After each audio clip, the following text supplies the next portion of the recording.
Welcome to Celebrity Interviews with Paul. Today, I have with me Sir David McQuillen. David is a Knight of Sufferlandria, the Chief Suffering Officer of the Sufferfest, founder of the Sufferfest, the world's greatest cycling training platform. Welcome, Sir David. Wow, I like the sound of that. Thanks. And for celebrity, yeah, well, I'm not sure about big in Sufferlandria, perhaps. Big in Sufferlandria, absolutely, absolutely. Is that like David Hasselhoff being big in Germany? Yeah, that's right. Yes, yeah, Something like that. It's really good to be here, man. We go way back to absolutely, absolutely Suff Camp, and I have been using the Sufferfest videos since you bought downloads. My first video was Fight Club, yeah, and I early still, days. Yeah, in the creaky days, back way in the beginning. So.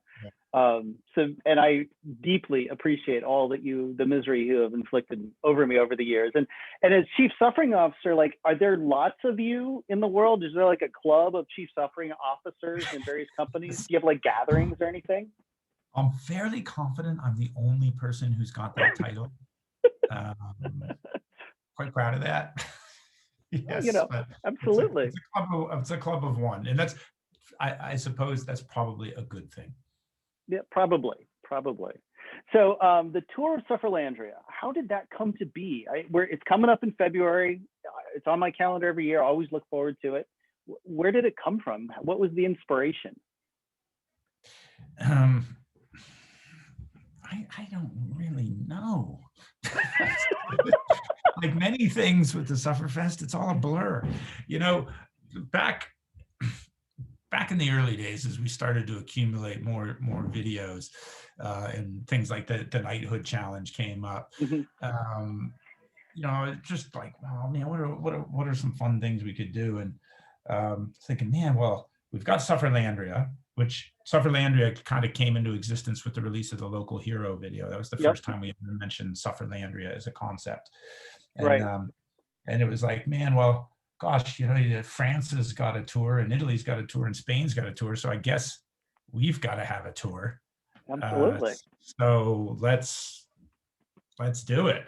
Yeah. And you know, it was 9 days, and it was crazy hard, and it was quite small, but it was really fun. It was just really fun because everybody got into it, and you know, we just made it up as we went along. And of course, now we've gotten a bit more structured, and it's a little different, although it's still pretty, you know, we still have the 50-hour Sufferlandrian day. We have the banter and the no graphs rules about posting and commenting, and the no tool rule, I think, is essentially you can't be a jerk. You gotta embrace your suffering, and it's not about who can crank out the biggest watts, but we're all in this together. Yeah, and you know, that's probably one of the most remarkable things about the Tour of Sufferlandria, is the community. And this will be the 9th tour, and so in the 8 previous tours, I've only had to remove 2 people from the group, and that's pretty incredible. That's stunning. That's stunning. I mean, I think of all the other groups I'm in, and I'm like, really? You know, it's look at my bike leaning up against stuff. Why are there women in bikinis in this picture? You know, like, could we, you know, it's not that hard to figure out what you're supposed to do here. Yeah. Everybody's kind, helpful. We've got a great community. And sometimes they're kind and helpful in Sufferlandrian ways, though. You know, I mean, I love the people that go on and say, well, should I do this workout or that workout? Well, the answer is always both. Oh, yeah, always. Yes. Always. Yeah. And anytime somebody's doing some challenge, I'm always like, if there's a Knighthood challenge, I always just come in and write suffer, and then move on. So well, and then at some point you got connected with Davis Phinney Foundation. How'd that come to pass? Well, you know, Davis Phinney has been my hero since I was racing as a teenager in the 80s, and I just thought he was the greatest. And Connie Carpenter too, you know, personal hero. And I remember once looking through the list of people who had bought a Sufferfest video, and I saw Connie Carpenter as an email, and I'm like, no, it couldn't. No, it's got to be some. Well, I'll just write her a mail and see if she's like the Connie Carpenter. Right. And it was. Holy cow. And she's like, yeah, I really like these videos. These are fun. And then I met her at the Geelong UCI Road World Championships here in Australia. And we got to talking and about the Davis Finney Foundation, and said, well, let's try and raise some money for you guys. And I met Davis in 1 year, and he gave me a copy of his book. And, I just thought, man, we got to do something, because I've always had the idea that we should be giving back to the communities, and we should, support the underdog here or there. And we've got a track record of doing that through our history. And Davis Finney Foundation is probably our longest partner, and we've raised over $1 million for them now. That's phenomenal. Yeah. Well, and and I know that in knighthoods you encourage people to do a fundraiser of some sort. I did mine at my church, my knighthood, and raised like $8,000 for Habitat for Humanity through the effort. And it was great. It was great to be able to, and then I had people supporting, which is even better. So, so now, of course, like Obi-Wan Kenobi, there was a disruption in the Force the other week. It was felt throughout the nation. The coat of arms and the flag, they're new. Help me. Help me. Big change, right? So yeah. I mean, and you wouldn't think just a logo, but man, there was a lot of movement on that. But the goat with the lasers. Yes. So awesome. Maybe we start with the flag, the original flag, right? So the original Sufferlandrian flag that first appeared in Local Hero. So I mentioned Sufferlandria as a concept came. Right. And that was the first time anyone ever saw the flag, was in Local Hero. And I made the flag in like Microsoft Paint or something. And it was really, I remember it being really frustrating, because the Sufferfest logo, the way it is, doesn't lend itself to integrating easily with other designs, right? So figuring out how, the Bleeding Eyes just kind of smacked on that tricolor flag. Right. And it was never intended to actually exist outside Local Hero, because at that time that was the only video that had it, and just a one-off, and it wasn't going to be a thing. Yeah.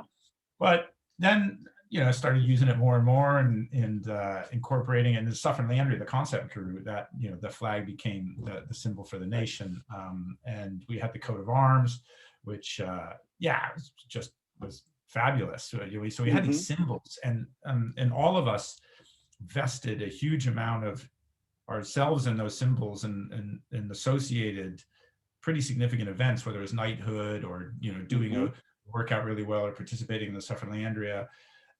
We associated the overcoming obstacles and this stuff with these items, and I think that's why they mean so much to us. It is. I will say, like, it is amazing for me. I looked on my passport. I'm at like 839 Sufferfest workouts at this point, between yogas and strength training and riding and whatever. And it is amazing how much like songs come into my head during my regular life from some video somewhere, or how just like the idea of being a Sufferlandrian, that of overcoming obstacles, how that became kind of in the background of part of what I think, even in my life. We identify with it, right? It kind of defines at least a part of who we are. Maybe at a certain time of day when we're about to go in and do the session, it's like, all right, man, I'm gonna get through this, because I'm Sufferlandria. Well, when I do Defender and it says, "What's your why?" I'm like, because this is what I do, because I don't stop, because I get through it. I mean, that's like, but then I've seen stories of people dealing with chemotherapy who have said, my Sufferfest inspired me to get through chemotherapy. Especially like we've got incredible stories of people who have overcome huge obstacles in their life. Forget about sport. And especially if you kind of go into our mental training program and some of the threads in that group, really what that program has done for people, from helping them with relationships to jobs to to overcoming serious health issues. Man. And you thought you were just putting training videos together to keep yourself from being bored back in the day. Exactly. Yeah, I was. But yeah, but it's, that's, I guess that's what kept me in it, is that, man, there's just so much more here. Yeah. But coming back to the flag, it started to come up as we grew, especially into Europe, that we had some issues. One was that the flag was often mistook for a flag from the Middle East in particular, because there's a lot of Middle Eastern flags that have got the same pattern. So, folks say, why do you have an Iraqi flag as your flag? Right.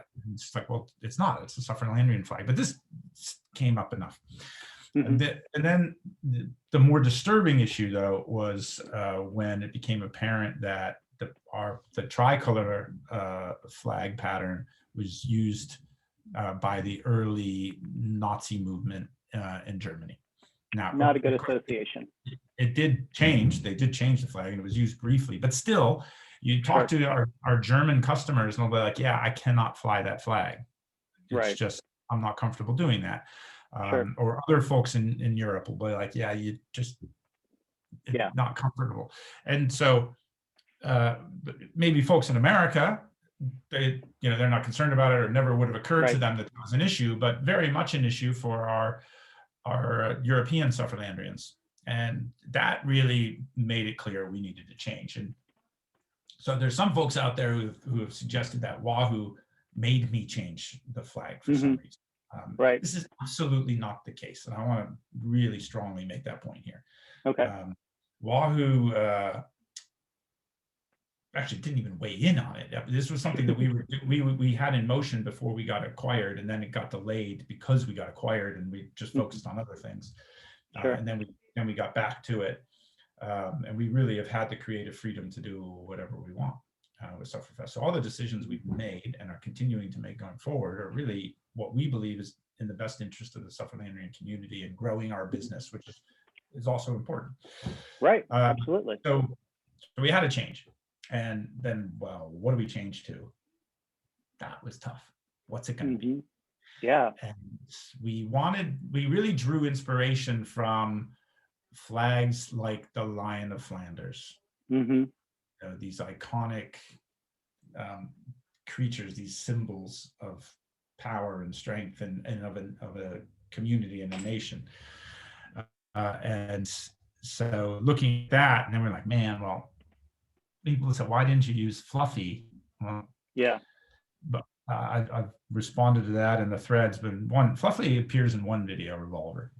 And actually, we never created a story around Fluffy. That just kind of evolved over the years. But also, we felt like, man, the dinosaur's just kind of been done to death. It's not unique. With the little arms. Like, what do you do with that? Yeah. So the laser goat just seemed like the most ideal symbol for Sufferlandrians, and it's a symbol to keep moving. It's motivation to get outside your comfort zone. And as we say, if you're underneath that flag, only the uncomfortable have nothing to fear. That's right. So there you go. Made that change, and then because the coat of arms is so associated with the original flag, we needed to change there and simplify it down, because it was a very hard design to work with. And I think probably more of the angst about our change comes from the coat of arms. Change. And I understand that. Change is difficult. It is. Yeah. So, I do think there's that idea of continuing to try and expand and reach out to other audiences. I do know that, like, with some of the things people have been anxious about, like I've had access to expanded free trials for people, and a couple of people that I've tried to reach out to are more like spin bikers who like got a bike in there, and I'm like, Sufferfest, I can hook you up. It's amazing. You should try it. Here's the great trial offer, and it's not just the 7 or 14 day, it's the, and they're like, oh, that looks pretty intense, like, yeah, well, that was the other point. Thank you. That's the other point I didn't mention, is that, the flag was very scary and intimidating. And so is the name. And some folks, there were some theories out there that Suff was something also that, say, Wahoo forced on us, or that we had to do. Right. Again, that's not the case. Suff goes back to our commercial business. So we used to license our videos to gyms so they could run spin classes using Sufferfest videos. Right. But what we found is exactly what you just mentioned about your friends. Those gyms would promote the Sufferfest and nobody would come to the classes because the name was too scary. Right. Right. And so we did an experiment in which we changed the name in the commercial side of our business to Suff. And then all of a sudden, overnight, boom, those classes are full. Yeah. Now we didn't change the videos. We didn't change anything about it was a trap. Yeah. It was a trap. It's a trap. Well, I would say in that case, looking at like the new videos that come through, like if cobbler was like a peach cobbler instead of a badass cobbler, we could have a conversation about how you're dialing down the workouts and you're diluting the product. But cobbler is an amazing video. And if you haven't ridden that one, you need to. Well, you will, because it's the first stage of the tour, which gets me to my next point of conversation, because back to the tour. I look at that. I know some people in the introductory, the tour announcement, were thinking that maybe like the Queen stage was the first stage with Joyride and Dylan in your ear. And then the cobbler, which, 2 hours and 15 minutes and, intense kind of intervals at the beginning. And then, that long grind, and 25 minutes is a lot longer than 20. Those hurt. But you're on fresh legs still, you're still on fresh legs. So like, so what is there a stage you're worried about? Norway, I'm excited for. I always like that you put out a new video right before the tour. Give us something to look forward to and come in fresh. But is there one that you're really worried about? Well, okay. I'll say first, I'm a sprinter with a sustained weakness. Okay. So the cobbler. I feel like I'm in a confessional here, Reverend. Yeah, that's okay.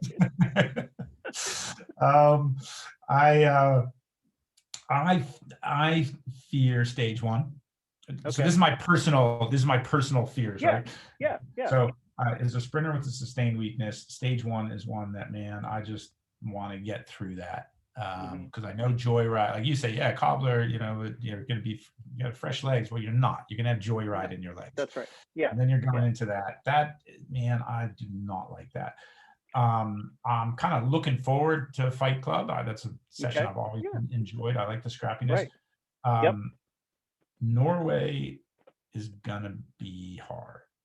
I can't wait. I'll say that, for anyone who thinks Team Scream is an amazing session and they love how immersive it is, Norway will redefine what you believe an immersive session is. Well, and in Norway, from what I've read, you took the last hour of a pro cycling race and you took the onboard camera footage from that, and you took the power data from that rider, and then you matched that up with each rider's 4DP profile. So we are doing at our ability exactly what the pro does in the last hour of the race. Yes. That's awesome. I can't wait. Yeah. I can't wait. My mother is my mother's Norwegian, and I will suffer hard to make her proud. And I'll just, for you and your listeners, I'll just give you just a little hint about Norway, and that the session opens up. You are in a breakaway. You are 40 kilometers from the finish, and the pack is just under 2 minutes behind you, and they are chasing hard. That's awesome. Your job, because you're in the virtual leaders jersey, is to stay away. So the stage is set. Well, I will tell you, as I look at it, I currently am an attacker. I have been a sprinter. I have been an attacker. I have been, what else was that? I've been a roller. I think I've been my goal is eventually to be everything at some point in my testing. But work on that climbing. Yeah, I do. I have never been a climber yet. I got to work on that. That's my FTP, I guess. But what the last stage for me, defender and attacker, the 10-minute blocks, that's a long time to concentrate. And the breaks in recovery in attacker are so short. I remember one time riding and thinking, why did you even bother? they're not long enough to help. Yeah, that last stage is I hate Defender.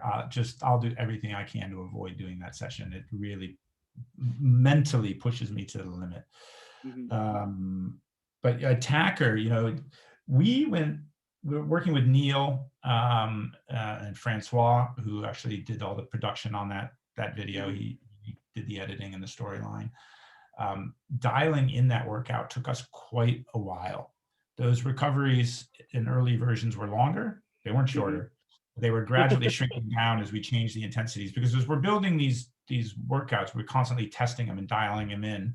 And mm-hmm. Our sports science team keeps running them through an analyzer they built based on every rider type, who's going to have the greatest chance of completing this successfully, who's going to struggle, mm-hmm. what do we need to do to change that, to get it dialed in just right. Right. And then, so Attacker was one that I feel like we've got dialed pretty well. That's one that it's not designed to destroy you, but it is definitely designed to, you're going to know that you did that session when you get off the bike.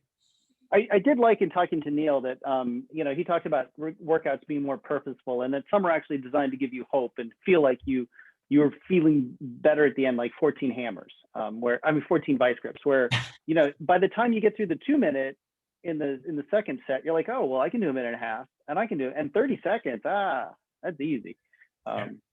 Now, you alluded to kind of data collection and stuff. I thought I only signed away one of my children. When I interviewed Sir Neil, he told me it was 2, but I want to choose which 2, and it'll change every day of the week. But in addition to everything else they signed away in the end user agreement, I assume you have like truckloads, Sufferlandrian mines full of data. So what have you learned about us, and what surprised you, and what was the most interesting thing that you've learned from all the stuff that we've shared with you? Y'all are nuts and you're badass. Now we got the data to prove it. There you go. The data is unbelievable, and this is one of the benefits now of being in Oahu, where we actually are in a position where we can start to analyze it. We just didn't have the resources to do that before, mm-hmm. and our sports science team has grown enough that we can start really digging into it. So key things that we've been doing lately are around workout compliance and completion. So which sessions do we see more people failing? Which session do we see more people improving? Where are they failing? Do we need to adjust that workout? So because the intention with the exception of the 9th hammer and 9 hammers is that you should be able to finish these sessions. Mm-hmm. And if we're seeing a failure rate that's too high, then something's wrong in that workout. We need to change, and it might just be a particular rider type that can't get it done. Mm-hmm. And so maybe there's some tweaks we have to do there. So that data is really helping us dial in the effectiveness of our sessions to make sure that you're getting the training stimulus that we want you to get. Also helping us refine our training plans.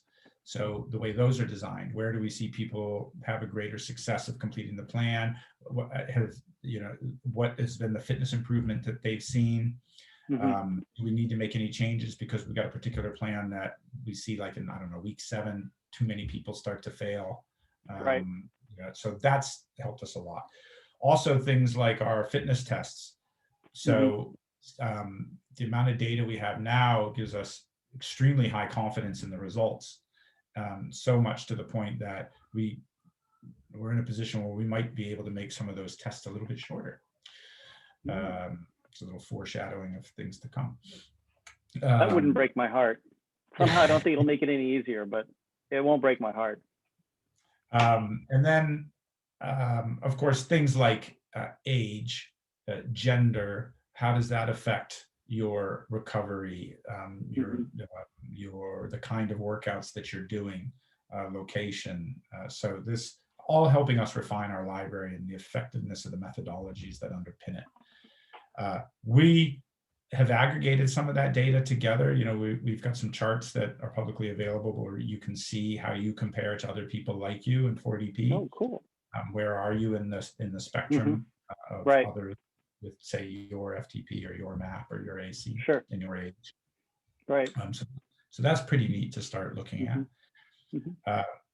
What I would say that's probably more use, the data is super useful, right? But what I found to be most useful and that we're continuing to get ever better at is involving our Sufferlandrian community in our future roadmap and our product development. Okay. Conversations through beta groups, through Mm-hmm. small, like little advisory councils that was Sure. set up. We have right now we've got a beta group in which every week we've got employees from within Sufferfest and the more broader Wahoo employee base are joining our beta testers and riding with them online via Zoom. Yeah. To hear firsthand from them how they feel about stuff. And that's essential to creating a really strong customer focused culture, which is critical to our success going forward. And we're really serious about it. We're putting in place a lot of tools to make sure that folks like you and other Sufferlandrians are part of what guides us rather than us just sitting around thinking, here's what we should do. Even though it might look to some folks on the outside like that's how we make decisions. Right. Well, it's amazing where you've come. As somebody who was, you know, I don't think I bought the first video, but Fight Club was pretty early on in the process. And Fight Club was number 4. I think Fight Club was 4. Yeah, there were only a few videos available when I bought that one. And it's amazing to watch everything grow. And it's amazing to the community that is developed through Facebook, through the forum, the Sufferfest forum. I mean, it's awesome and humbling and encouraging and hopeful to see a community as robust and active as that is filled with joy, and that's wonderful to see, and encouragement and positivity, because we certainly need that in this world. Which leads me to my last question for you, David. Sir David, where do you find joy in addition to suffering? Joy. There you go. Well, you know. I love making stuff. I like making things, and I like seeing those things make people happy. I like coming up with new things. Like, I'm a creator, right? I much rather make things than run things, as it were. And you know, like probably the last thing I was like super happy about was releasing the inspiration collection in the app.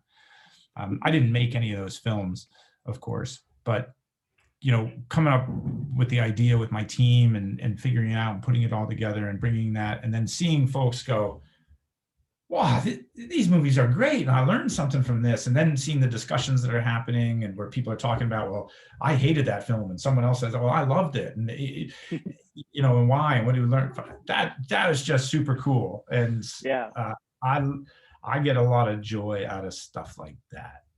That's awesome.